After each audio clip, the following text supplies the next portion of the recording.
Saha, that Samhitam, Vedic literature, Bhagavatim, in relation with the personality of Godhead. Kritva, having done. Anukramya, by correction and repetition. Cha, and Atmajam, his own son. Shukam, Shukadeva Goswami. Adhyapayam asa, taught. Nivriti, path of self-realization. Niratam, engaged. Munihi, the sage. Translation. The great sage Vyasadeva, after compiling the Srimad Bhagavatam and revising it, taught it to his own son, Shukadeva Goswami, who was already engaged in self-realization. If you can please repeat. The great sage Vyasadeva, after compiling the Srimad Bhagavatam and revising it, taught it to his own son, Shukadeva Goswami, who was already engaged in self-realization. Purport. Srimad Bhagavatam is the natural commentation on the Brahma Sutras, compiled by the same author. This Brahma Sutra or Vedanta Sutra is meant for those who are already engaged in self-realization. Srimad Bhagavatam is so made that one becomes at once engaged in the path of self-realization simply by hearing the topics, although it is especially meant for the Paramahamsas or those who are totally engaged in self-realization. It works into the depths of the hearts of those who may be worldly men. Worldly men are all engaged in sense gratification, but even such men will find in this Vedic literature a remedial measure for their material diseases. Shukadeva Goswami was a liberated soul from the very beginning of his birth, and his father taught him Srimad Bhagavatam. Amongst mundane scholars, there is some diversity of opinion as to the date of compilation of Srimad Bhagavatam. It is, however, certain from the text of the Bhagavatam that it was compiled before the disappearance of King Parikshit and after the departure of Lord Krishna. When Maharaj Parikshit was ruling the world as the king of Bharatavarsha, he chastised the personality of Kali. According to revealed scriptures and astrological calculation, the age of Kali is in its 5,000th year. Therefore, Srimad Bhagavatam was compiled not less than 5,000 years ago. Mahabharata was compiled before Srimad Bhagavatam, and the Puranas were compiled before Mahabharata. That is an estimation of the date of compilation of the different Vedic literatures. The synopsis of Srimad Bhagavatam was given before the detailed description under instruction of Narada. Srimad Bhagavatam is the science for following the path of Nivriti Marga. The path of Pravriti Marga was condemned by Narada. That path is the natural inclination for all conditioned souls. The theme of Srimad Bhagavatam is the cure of the materialistic disease of the human being, or stopping completely the pangs of material existence. Om Ajnana Timirandasya Gyananjana Shalakaya Chakshurun Militam Yena Tasmai Shri Guruve Namaha Shri Chaitanya Manobishtam Stapitam Yena Bhutale Swayam Rupam Kadamayam Dadati Swapadantikam Vandeham Shri Guru Shri Utapada Kamalam Shri Gurum Vaishnavamscha Shri Rupam Sagrajatam Sahagana Raghunatan Vitam Tam Sajivam Sadvaitam Savadutam Parijana Sahitam Krishna Chaitanya Devam Shri Radha Krishna Padam Sahagana Lalita Shri Vishakanvitamscha He Krishna Karuna Sindhu Dina Bandhu Jagatpate Gopesha Gopika Kanta Radha Kanta Namostute Tapta Kanchanga Gorange Radhe Vrindavaneshwari Vrishabhanu Sute Devi Pranamami Hari Priye Vanchakalpatarubhyascha Kripa Sindhubhya Evacha Patitanam Pavanebhyo Vaishnavebhyo Namo Namaha Shri Krishna Chaitanya Prabhu Nityananda Shri Advaita Gadadara Shivasadi Gaura Bhakta Vrinda Hare Krishna, Krishna Krishna, Hare Hare, Hare Rama, Rama Rama, Hare Hare.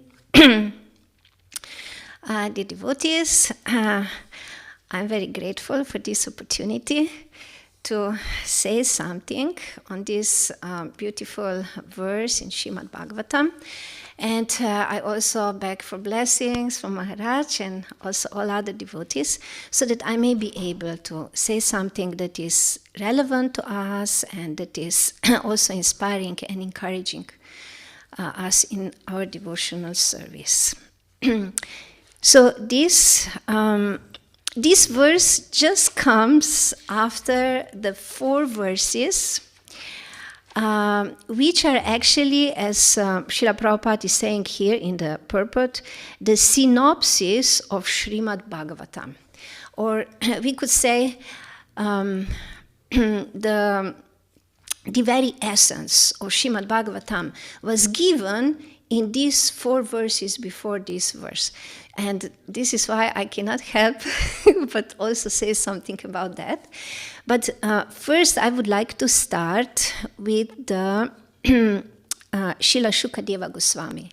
Because Srila Shukadeva Goswami is mentioned here in this verse as the first recipient of hearing the Srimad Bhagavatam. So he was the first who heard Srimad Bhagavatam from his father, Srila Vyasadeva. And so the story is very, very, very interesting and very exciting story about Srila Shukadeva Goswami because he is a very special personality. And when he was still in the womb of his mother, he did not want to come out because he actually was self-realized soul. He was Brahman realized, and he knew that as soon as he comes out from his mother, and this material energy will capture him and bewilder him, and he did not want that. And this is why he was, by his power, he had such incredible power, he was just avoiding birth. And he stayed within the womb of his mother for 16 years, which is something incredible. How is this possible? I don't know, but this is explained. And he still wouldn't come out unless Srila Vyasadeva requested Krishna himself to come and to reassure Shukadeva Goswami that he will be protected, so that the material energy will not capture him. And only then, upon this reassurance, he came out. But even though he came out, he immediately started running. And he ran to the forest. So he didn't want to stay at home because he was afraid that he will get entangled. He didn't want to get entangled in any materialistic activities. Although, of course, his father was such an elevated soul, and his mother must have been very elevated soul as well. So, but Srila Vyasadeva was very sad when Shukadeva Goswami ran away, because he knew that his son is the really qualified to receive Srimad Bhagavatam and then to disseminate it to others. And therefore he was calling him, please, dear son, please come back, please come back, please come back. But it is explained earlier in the Srimad Bhagavatam that only the echo came back of his words. From the trees, yes, from the trees. The echo from the trees came back of these words of his, and his son disappeared. And then he was thinking, what shall I do? What shall I do? And then he got the inspiration and sent his disciples to the forest, and he ordered them to recite some verses from Srimad Bhagavatam. And these were some special verses, and actually I have here just a little bit mentioned. Not exactly the entire verses, but they were actually two verses that Srila Shukadeva Goswami heard. And one of these verses was describing Krishna's amazing beauty. His external beauty, how beautiful he is, his features. And when Srila Shukadeva Goswami heard this, he was completely captivated. And then he heard another verse, and the other verse was describing Krishna's beautiful qualities. So it was describing his internal beauty. And Shukadeva Goswami just could not help himself, and he started following these disciples. But because he looked kind of disheveled and like a little bit like a ghost, the disciples saw him from the distance and they got afraid of him. So they started running to run away from him, and he ran after them. And in this way, they quickly, swiftly came back to the ashram of Srila Vyasadeva, and Shukadeva Goswami was just right after them. And so in this way he came back home to his father. And it is actually explained that Shukadeva Goswami, he was a liberated soul, and yet still he was attracted to Srimad Bhagavatam, to the beauty and the taste, that transcendental taste, rasa, which is contained within these beautiful verses of Srimad Bhagavatam. So, and then as is described here, Srila Vyasadeva he recited the Srimad Bhagavatam to Shukadeva Goswami. And here I would like to give now in very short this synopsis of Srimad Bhagavatam as it was given in the previous 4 verses. So we were just reading this, but this is just like in short, and sometimes it's good to get it like in short to get like the whole picture. Because it's very, very, very relevant to us. It's very practical for us. So in the very first verse, this is 7:4. This verse is actually explaining the Sambandha. Actually, 4th and 5th verse are explaining the Sambandha. And Sambandha, it is this portion of transcendental knowledge which gives the understanding of different categories, especially the understanding of the Supreme Lord, the understanding of his energies, and especially for us, what is relevant is material energy, and then also the understanding of the living entities, the jivas, and then the relationship among them.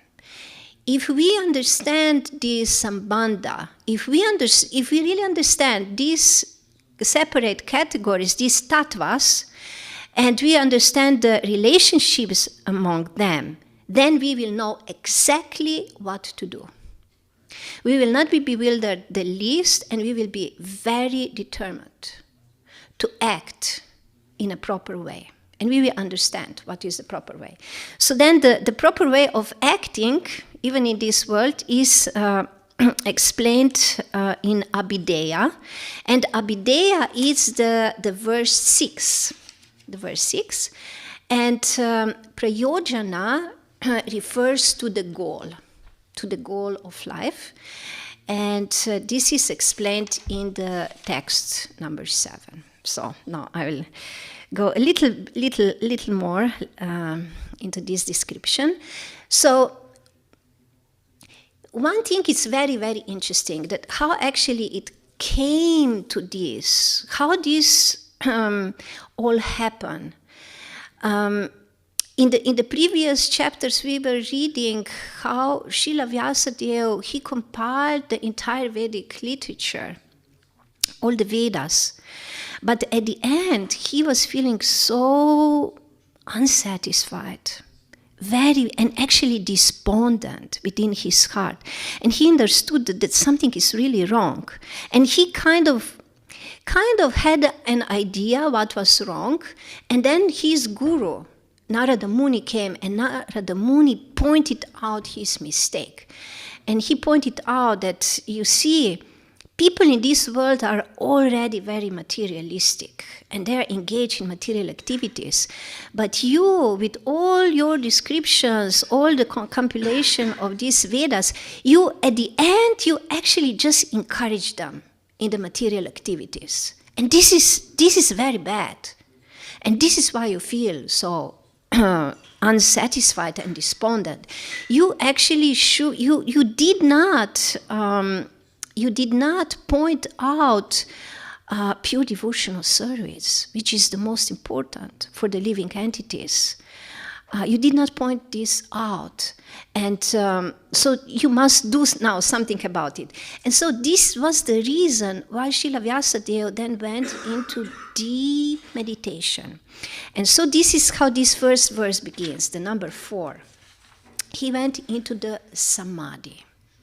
And samadhi, in this case, is a transcendental state, completely transcendental state.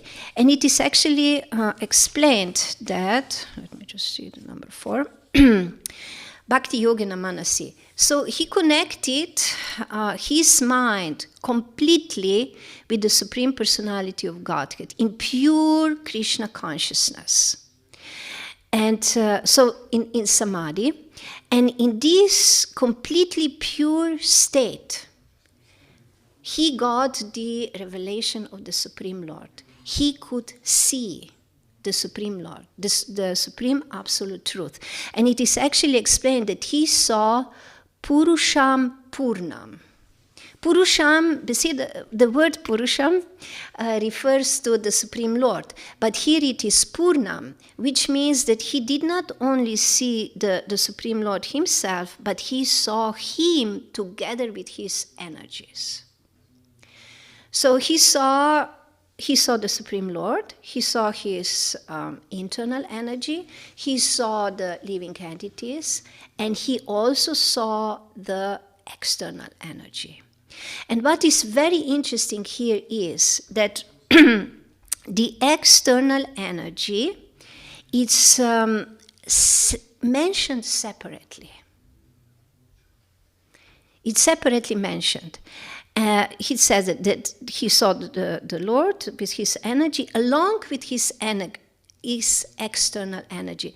And it is described that he actually saw the external energy, Maya, standing behind the Lord, behind his back, like in his shadow, you could say, behind, or as a shadow.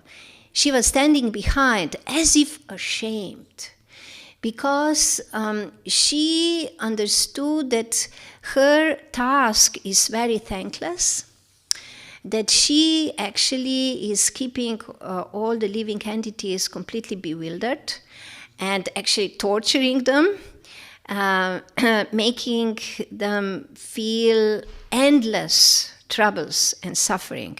So this is a very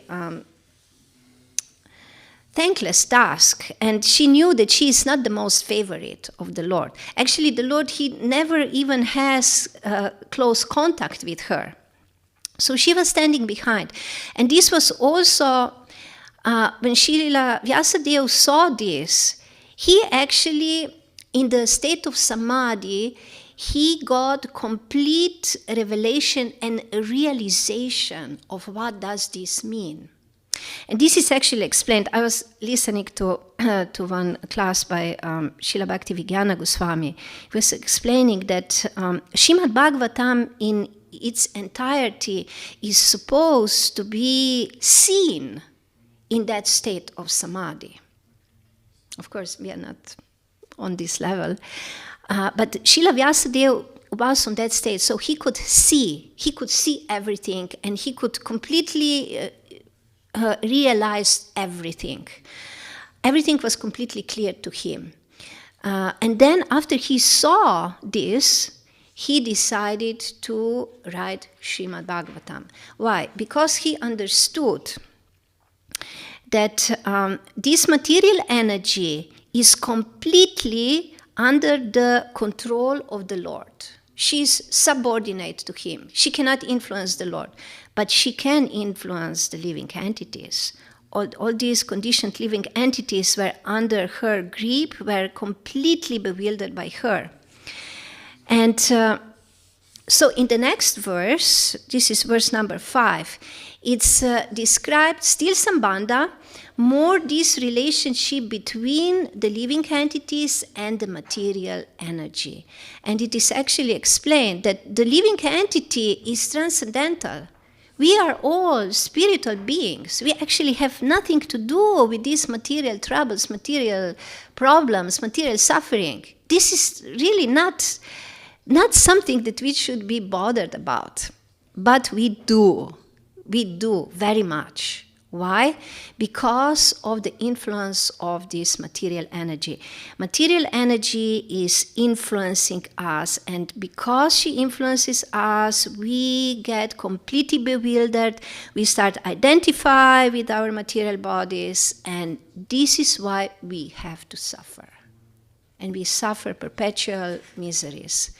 And then in the next verse, text number 6, Anartopasamam sakshad bhakti yoga madokshaje lokasya janato vidvams chakrisatvata samhitam.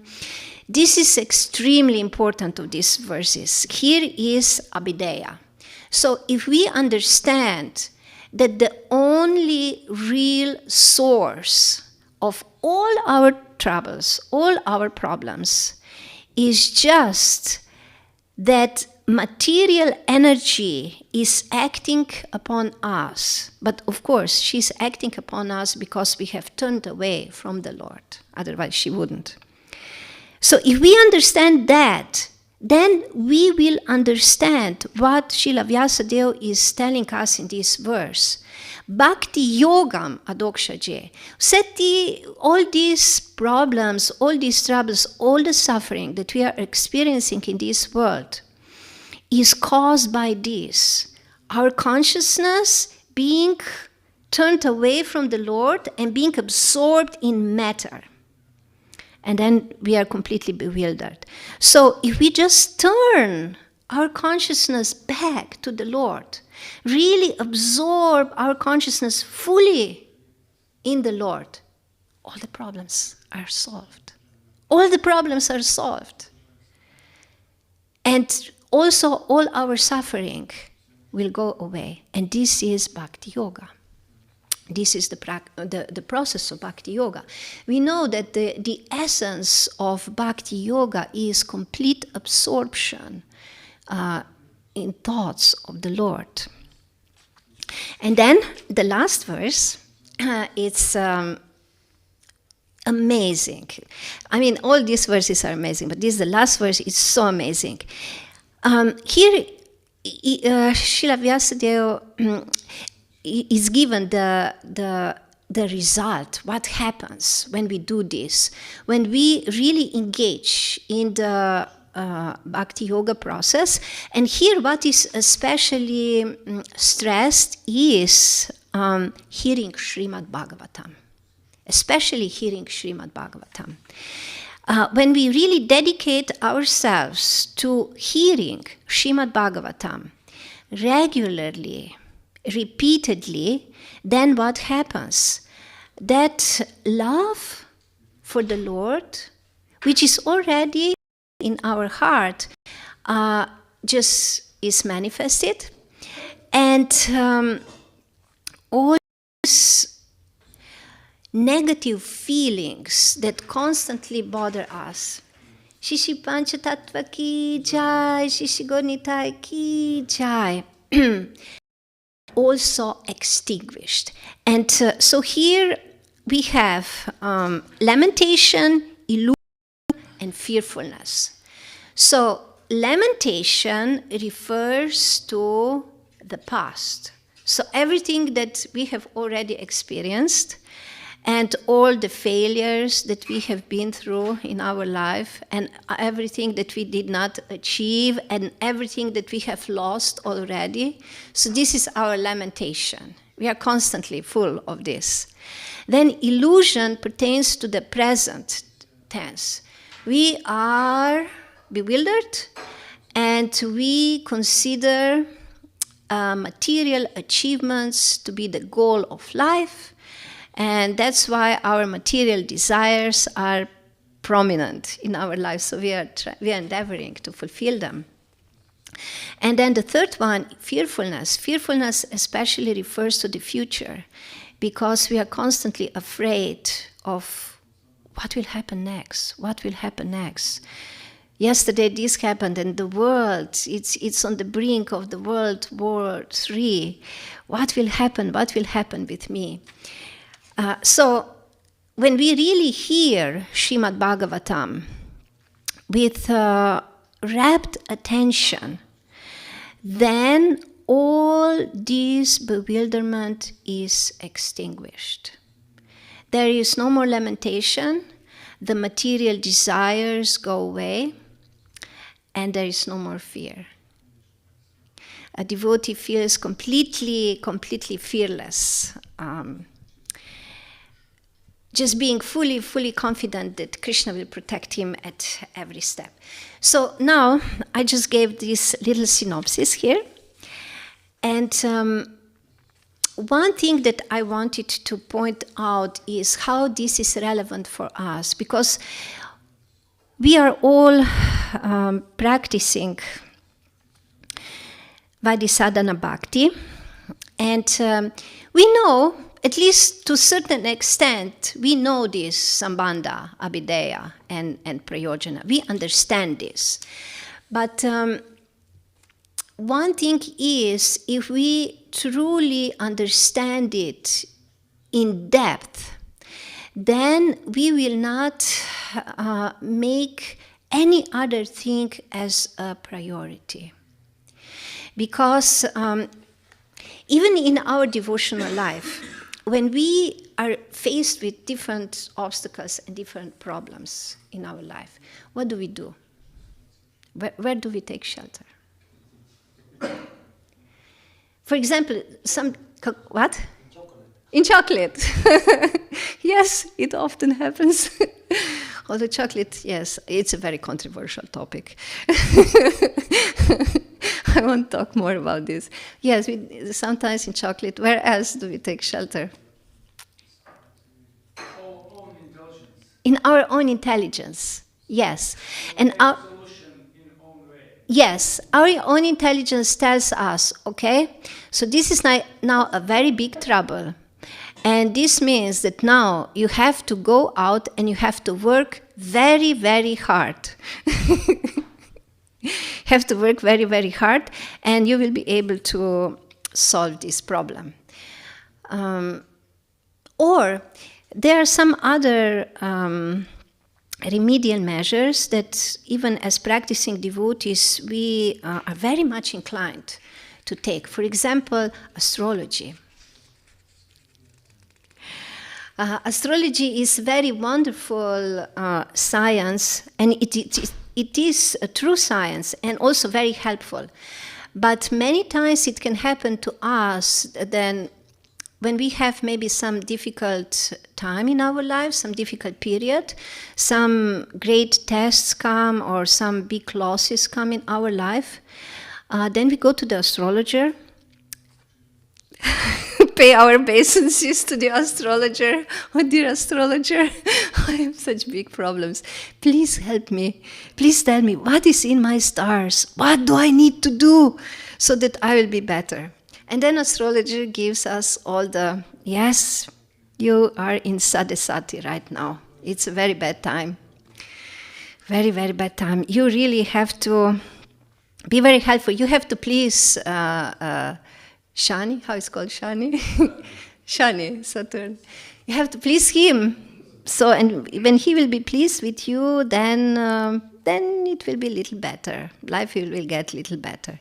So, I'm just joking now a little bit. But we often take this so seriously that then this becomes the most important thing in our life. So we forget that actually you have to get up early in the morning and have your early sadhana. No, I have to take care that Shani will be pleased with me. I have to do puja for Shani.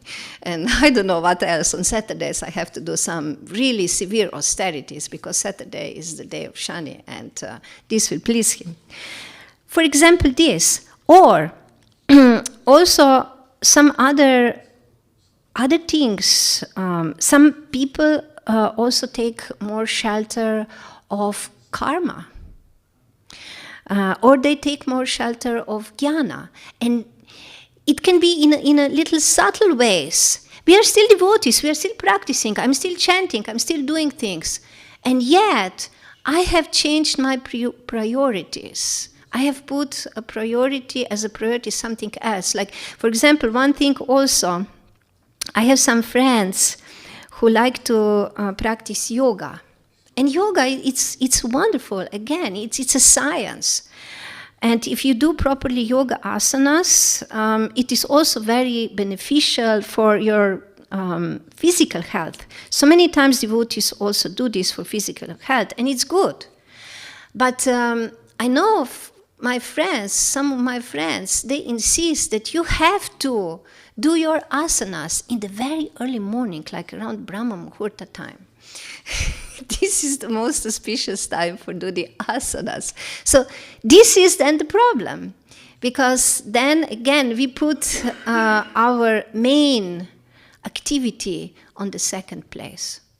But actually, the real truth is that all our problems will be solved if we take more shelter of our primary process. And this is our Vaidhi sadhana bhakti. If we take more shelter in chanting, if we take more shelter in hearing, associating with devotees, worshipping the deities, because then what happens, that bodily concept of life will decrease. Immediately, we can experience this every separate day. When we do our sadhana very nicely in the morning, immediately we feel happy. We feel so light. The consciousness is light. There is lightness in the mind. There is this joy in the heart, which is completely natural for the soul, when the soul is not completely covered over with the modes of passion and ignorance. So if we just a little bit lift up the passion and ignorance, immediately we feel so much happiness, we feel so much satisfaction, and at least half of our problems already goes away. And the other half, which is still there, we think about them in a different way. We think about them in a different way. And then we also get the inspiration from the Lord, how to deal with them. Krishna especially actually speaks about that in Bhagavad Gita. Machita sarva durgani matprasada tarishyasi atachetvam ahankaram nashroshyasi vinangshyasi. This is the verse when he says, if you, my chitta is the consciousness, the mind, the intelligence, the entire consciousness. If you connect your consciousness with me, then by my mercy, you will overcome all the troubles, all the problems of the conditioned life. But on the other way, if you don't do like this, if you don't listen to me, you don't connect your consciousness with me, then you will be lost. You will remain in the clutches of your ahankara, of your false ego, and which means in clutches of material energy, and you will be lost. So it's a very, very practical advice, and then also practical experience when we do follow these instructions of Krishna and of course of Srimad Bhagavatam. So there is so much more that I could say about this, but I would stop and I would like to open a discussion. Maybe some questions, some doubts, maybe somebody would like to share something, maybe Maharaj would like to add something, some realizations. And we can go even deeper, because actually in discussion we can go even much deeper in the topic.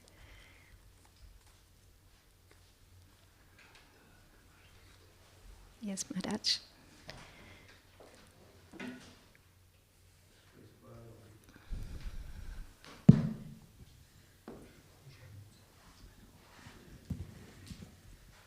Just a little comment. Maybe it's just English, but in that verse, Machita sarva dorgani mat prasada trishyasi atachetvam ahankaram ishoshyasi vinangshyasi. It's not exactly the problems that we overcome. It's the obstacles for becoming Krishna conscious are overcome due to our false ego. In other words, Krishna will say in the next verse, right now you're declining to act according to my instruction, but impelled by your own nature, you're going to act all the same, O Arjuna. So the real problem or the real obstacle is our causeless unwillingness to serve Krishna. Because otherwise problems are actually, Quinkandi welcomes problems, because they give one more of an opportunity to absorb oneself in Krishna consciousness. So problems are not bad, it's our causeless unwillingness to overlook the problems and take shelter of Krishna. Thank you. This was a really nice comment. Any other comment, question, realization? Yes?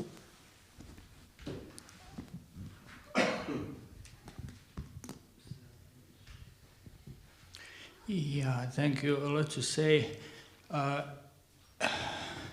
As more as we observed in meditation of Krishna, we will be able to solve even our material problems. Something like that. Because I like you to explain a little more with simple words to help us. We are more or less inclined in material problems, managing this and that. Yeah. How I understood. If we, however, try to make solution with or intelligent is not purified enough for doing that, obviously. So as much as we are in some kind of little absorption, samadhi on Krishna, problem supposed to be solved that way. Okay, let me see if I understand your question. So you want me to explain more elaborately how our problems become solved because we are absorbed in Krishna. So you wanted that. So Maharaj already gave the comment that it's not really like the material obstacles themselves. That's all the problem. Yes. Yes. The main problems are the four problems, which are the birth, death, old age, and disease. These are really the main problems. And we can actually see also in our life, like from our personal experience and personal realization. Like I'll just speak from my realization right now. Sometimes when we speak with friends, like I have one friend, and we are sometimes reading together Srimad Bhagavatam and discussing, and then we are actually joking together that chanting 16 rounds means that you are just just like barely above material energy, just barely above. That material energy doesn't like cover you completely, so just barely above. So it is really important that you make more effort, that you chant more, that you chant extra rounds, and of course that you also read and absorb. And I found in my life that when I chant more rounds, like more, on different days, different numbers, but when I chant more and more and more, what happens is that even problems come in my life, different kind of problems, but they somehow, they just get resolved in ways that are not really clear to me. How is this possible? But they just get resolved. I don't know how. So I have found, like for me personally, that when I find myself in some difficult situation, some real problem, what I do, like before, I always had that, you could say, conditional response as we have it in conditional life. That, okay, here is the problem. What is the problem? Oh, I see. Yes, I don't know. I'm lacking in this. So immediately I have to get this. And I start running around and going from one person to another and just trying to solve my problem in a material way. So now I don't do this anymore. Now, what I do when there is a problem, I first just go out on a japa walk. Just go and chant. First of all, to even get some clear perception on what is really happening. Because when we find ourselves in some material situation, what we really experience and how we perceive the situation, it's very much dependent on the state of our consciousness. So if our consciousness is covered with the three modes, then our perception may be even completely wrong. Like we think, oh, this person, such a bad person, he did such a bad thing to me. Oh no. And then we get angry and upset, and maybe even we want to revenge. But if we then go for a japa walk and then chant, really chant. And if you ask me how long you should chant as long as you can until you feel better, until you're not so upset anymore. When you start feeling better, then this covering has been reduced, at least to a certain extent. And then you can start understand the whole situation from a different perspective. Of course, this is also very much dependent on your regular reading and hearing Krishna Katha, the philosophy. This also gives you a spiritual vision. But chanting also. So then you may get completely another perspective. Okay, yes, maybe this person really came here and he just like threw me out from my job. Like, for example, I was like working somewhere and the boss just kicked me out.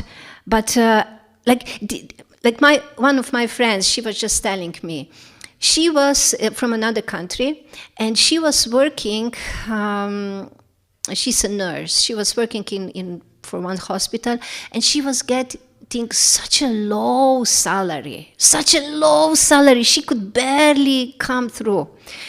And then after she came back from Vrindavan, they threw her out. And she was, oh no, what will I do now? Not only, I don't have a little salary, now I have no salary. But actually, what happened, just a little after that, she continued with her devotional lives. And here we could say, she continued, she chanted, she listened, she was reading, without being too crazy. And in a little while, she got another offer. And she got offer from another hospital. And she got such a good job with like 5 times bigger salary than before. So it was solved. How it was solved is Krishna's mercy. It definitely was Krishna's mercy. And so she could like live a little more comfortable, not be like so poor. So in the same way, when such a problem occurs, if I first take shelter of Krishna, first I elevate my consciousness, I start to understand what is really happening. Why is Krishna really doing this? I mean, most of the time we can't understand completely, but we can get some idea. It must be something good. Krishna sent this problem to me because it's good for me. It's good for me. He wants to teach me something. He wants me to take shelter of him. He wants me to become more attached to him. He wants me to become detached from this particular person or car or house or whatever I was attached to. So that's why he arranged this. Even a disease,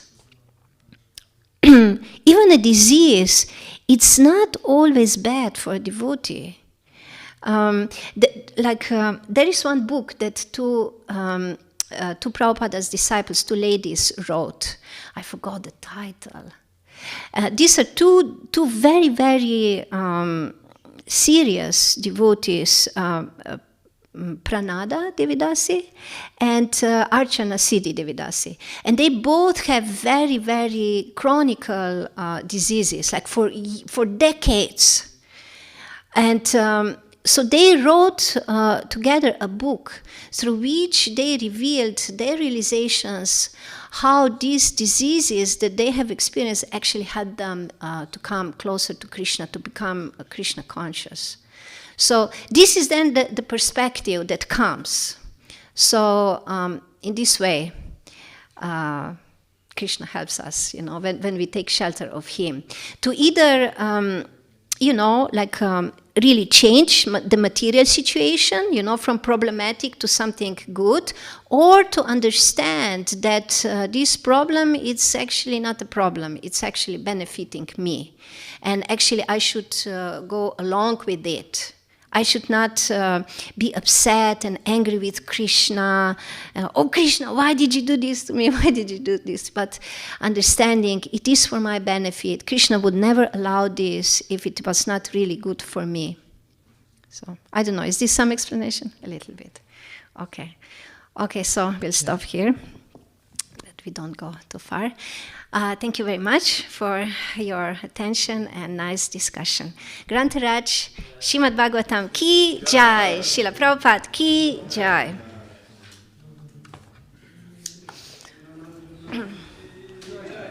Samaveta Bhakta.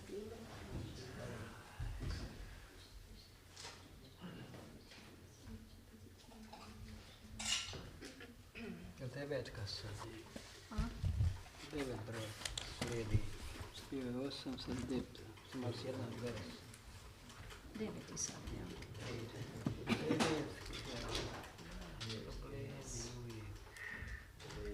Da se Krišni obraćamo bolje.